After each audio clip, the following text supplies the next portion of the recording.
This question is from GATE Mechanical Engineering of 2019. This is question number 32 of set 1. The wall of a constant diameter pipe of length 1 meter is heated uniformly with flux Q by wrapping a heater coil around it. The flow at the inlet to the pipe is hydrodynamically fully developed. The fluid is incompressible and the flow is assumed to be laminar and steady all through the pipe. The bulk temperature of the fluid is equal to 0 degrees Celsius at the inlet and 50 degrees Celsius at the exit. The wall temperatures are measured at three locations P, Q and R as shown in the figure. The flow thermally develops after some distance from the inlet. The following measurements are made. So in this table, the wall temperature at several locations at P, Q and R are given. So among the location P, Q and R, the flow is thermally developed at. So we need to find at which position, whether at P, Q and R among these, where the flow is fully developed.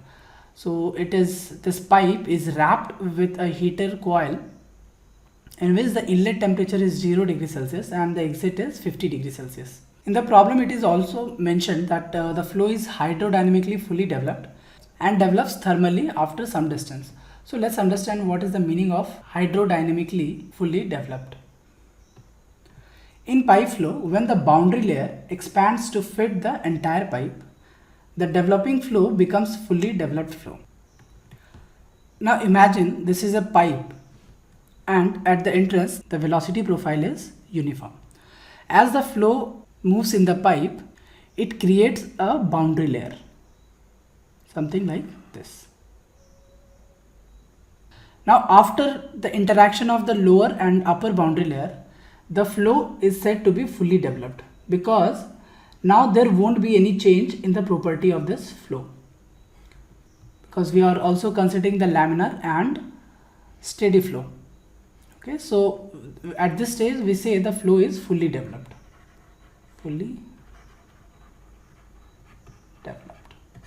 Okay, and here it is developing.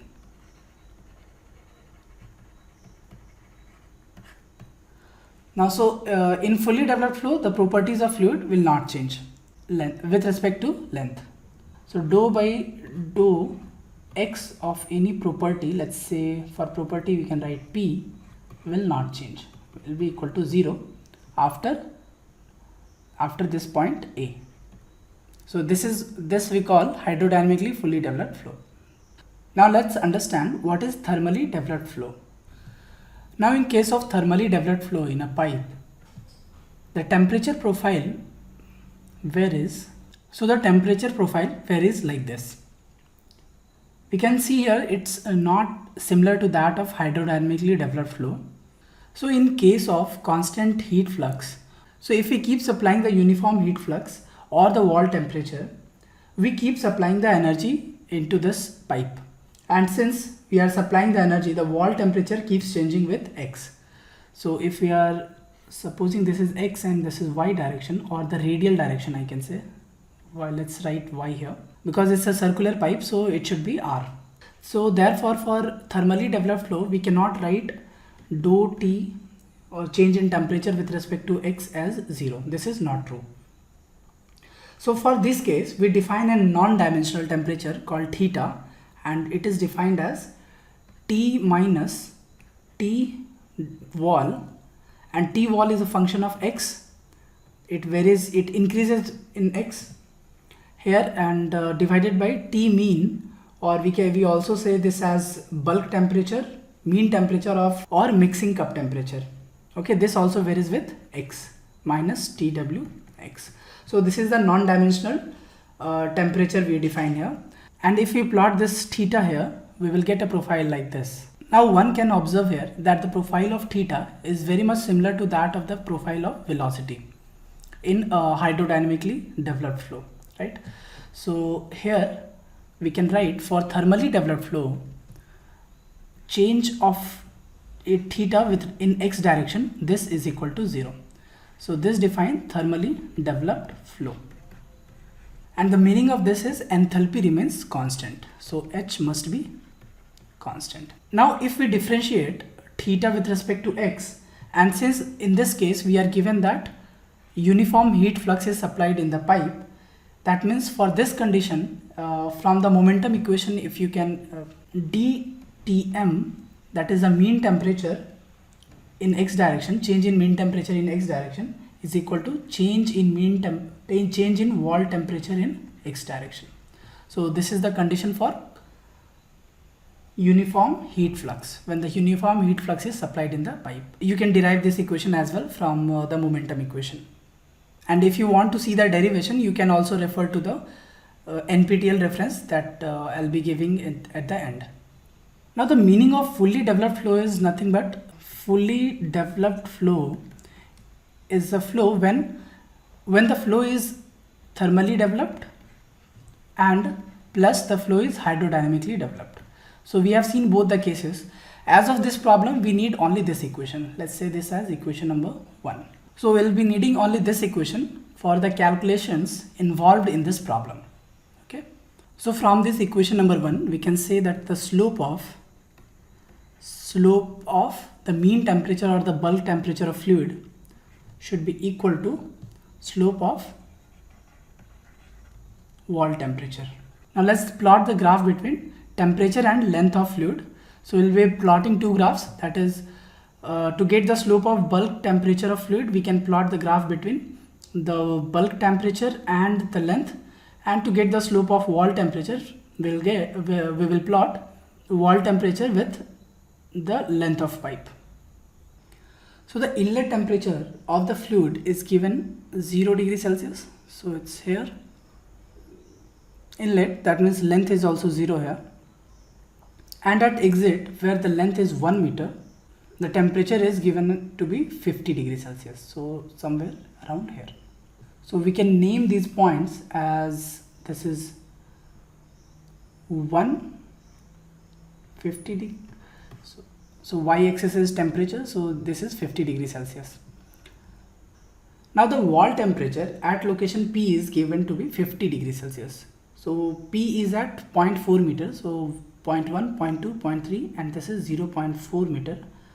So P is at this location and the temperature given at this location is 50 degrees Celsius. So somewhat around here. So let's name this as point P is 0.4, 50. Now at Q, that is 0.6 meter in the pipe, the temperature at this point, the wall temperature is given as 80 degrees Celsius. So let's say something around here. So point Q will mark as 0.680. And at R, that is 0.8, the temperature is given as 90 degrees Celsius. So let's say somewhat around here. So this is point R. R is 0.8, 90 degrees Celsius. So now if we draw the graph, so it will be something like this. Now for fluid, let's say at location P, that is 0.4, the temperature of fluid is, it's uniform heating of the fluid, right? So because the slope is constant, so this point P dash, let's say P dash, at this point the temperature will be 0.4 and the temperature is 20 degrees Celsius. Let's say this as Q dash. So the coordinates will be 0.6 and 30, because this is a uniform heating from 0 to 1. It is at 0 it is 0 and at 1 it is 50 degrees Celsius. So it is increasing at every 0.2 meter, 10 degrees Celsius will increase. So at this point, let's say R dash, this point the temperature will be 40 degrees Celsius. 0.8, 40. Now let's calculate the slope of this wall temperature and the fluid temperature. It's a slope of PQ. Slope of line PQ will be 80 minus 50 divided by 0.2. That comes out to be 150. Now slope of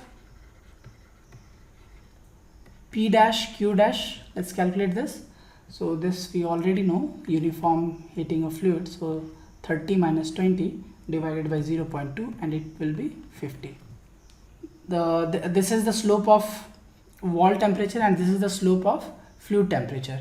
So they do not match. So wall temperature gradient, so dou T wall by dou X is not equal to dou T F by dou X. So we can say the flow is not thermally developed at P. So let's write here, flow is not thermally developed at P. Now let's calculate the slope of these two lines, Q dash R dash and QR. So the slope of these two will be, slope of QR will be equal to 90 minus 80 divided by 0.2, that comes out to be 50, and slope of Q dash R dash is also 50 because we have seen the uniform heating, so 40 minus 30 by 0.2, and this comes out to be 50. So we see here that the wall temperature with respect to change of wall temperature with respect to X, the length is equal to change of wall temperature, change of fluid temperature with respect to X. So we say here that the flow is thermally developed. So we can say in PQR, so we can say flow is developed at point Q and R. Okay. Now let's match this answer with the given options. So we can see here option C is the correct choice.